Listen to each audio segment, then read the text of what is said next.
Kaixo denoi, zer moduz? Gaur kontatuko dizuedan ipuina, asko maite zaitut, izenekoa da. Leire Gutierrez Salaberriarena. Ea, aber gustatze zaizuen. Batzen behin, Naia izeneko neskaundi bat. Naiaren amatxok, anaiatxo bat izango zuela kontatu zion Naiari, eta ume txiki bat tripean zuen gordeta. Naia pospozik zebilen, baina derrepente amatxo ospitalera joan zen, eta bera urduritzen hasia zen.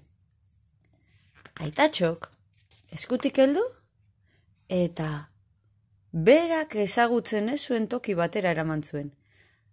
Hau da ospitala, Naia, esan zion aitatxok, eta Naia urduritu egin zen. Amatxo hor dago? Bai, eta sorpresatxo bat daukagu zuretzako. Oparitxo bat daukagu. Oparitxo bat, esan zuen Naiak pose zirrikitan. Amatxo ikusiko dut azkenean, eta oparitxo bat, ze oparitxo izangote da? Amatxok eta aitatxok bere anaiatxo txikia aurkeztu zioten. Begira, hause, oian da. Naia, zure anaiatxo txikia izango da. Oian nire anaia txikia da? Ez dut nahi, esan zuen orduan Naiak. Ni naiz etxe honetako erregina.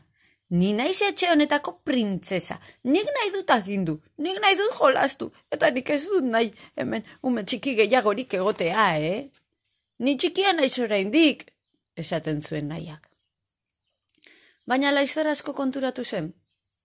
Oian etxera ekarri bezen laster, ez zeukatela amatxo da aitatxok hainbeste denbora berarekin jolasteko.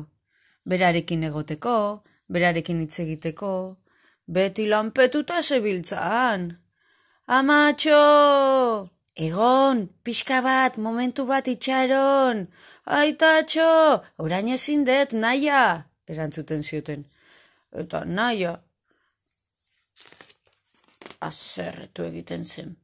Azerrenago, esaten zuen. Gero eta gehiago.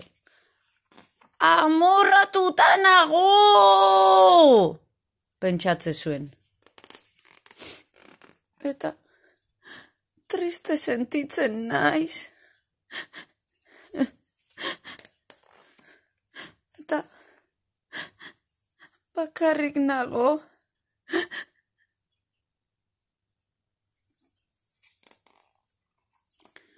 Orain, anaiatxo txiki badaukat. Oian, eta zer egin behar dut nik? Nik bakarrik egon nahi nuen amatxo eta aitatxorekin. Eta orain, oian ere badago. Baina egun batean, oian gaixotu egin zen.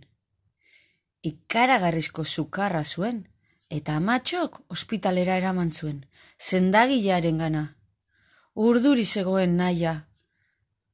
Oso larrituta zegoen.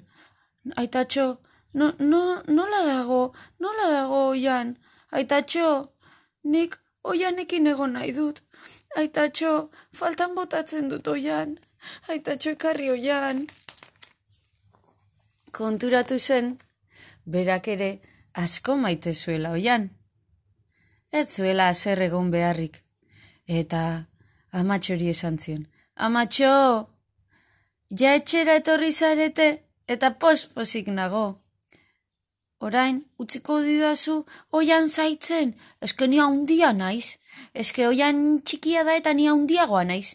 Ertaina, ni pixkat ertaina naiz, baina lagunduko dizut, amatxo.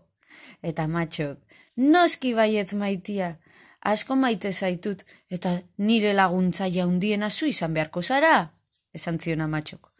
Naiak laguntzen zion biberoia ematen, pardela aldatzen, bainua eta gero lehortzen, eta kremita ere batzutan berak emate zion. Oso pozik zegoen. Orain, oso pozik nago, esaten du Naiak. Orain etxean 4 gara, amatxo, aitatxo, Oian eta ni. Oian, goxo-goxo zaituko zaitut nik. Asko maite zaitut. Eta hala bazan, edo ez bazan, sar dadila kalabazan, eta atera dadila Zumaiako plazan. Ondo pasa!